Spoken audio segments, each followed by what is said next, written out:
ანტიკური სამოსის ისტორია ბიზანტიურ ეპოქამდე ლექციას ხელოვნების უნივერსიტეტის სტუდენტებისთვის იენის უნივერსიტეტის პროფესორი დოქტორი ანეგრეტ პლოტკე ლუნინგი კითხულობს.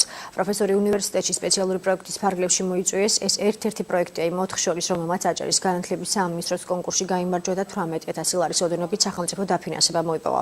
პროექტის ფარგლებში თეორიული ლექციების პარალელურად მოიწყობა პრაქტიკული მეცადინეობა, სადაც სტუდენტები ანტიკურ ბიზანტიური ელემენტების გამოყენებით სტილიზებულ კოსტიუმებს შექმნიან. კრეატიული იდეების რეალიზების საშუალება სტუდენტებს უნივერსიტეტის შემოქმედებითი ლაბორატორიის მოწყობის დროსაც შეეძლებათ. ჩვენ აქ განვიხილავთ არა მხოლოდ დღემდე შემონახულ ტექსტილის ნიმუშებს, არამედ სხვადასხვა ნახატსა და ნივთზე შემორჩენილ ქსოვილებს. არ შემოვიფარგლებით მხოლოდ ბიზანტიური და ანტიკური თემატიკით. ვისაუბრეთ მეზობელი ქვეყნების სამოსის თავისებურებებზე, მაგალითად ეტრუსკების სამოსზე. მთელი თეორიული კვლევა გჭირდება იმისთვის, რომ მოვემზადოთ ჩვენებისთვის, რომელიც ივნისის დასაწყისში გაიმართება, სადაც წარმოვადგენთ ძველი ბიზანტიური სამოსის ნიმუშებს.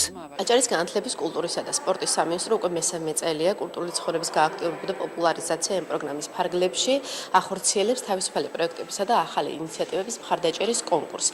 აღნიშნულ კონკურსში მიმდინარე წელს სულ 4 პროექტი დაფინანსდა, მათ შორის ერთ-ერთი გახლავთ მოცემული პროექტი. ამ პროექტის ძირითადი მიზანი ეს გახლავთ პირველ რიგში სტუდენტების სასიმსრულებლო შემოქმედებითი და კრეატიული პოტენციალის განვითარება, რაც ასევე პრიორიტეტული გახლავთ.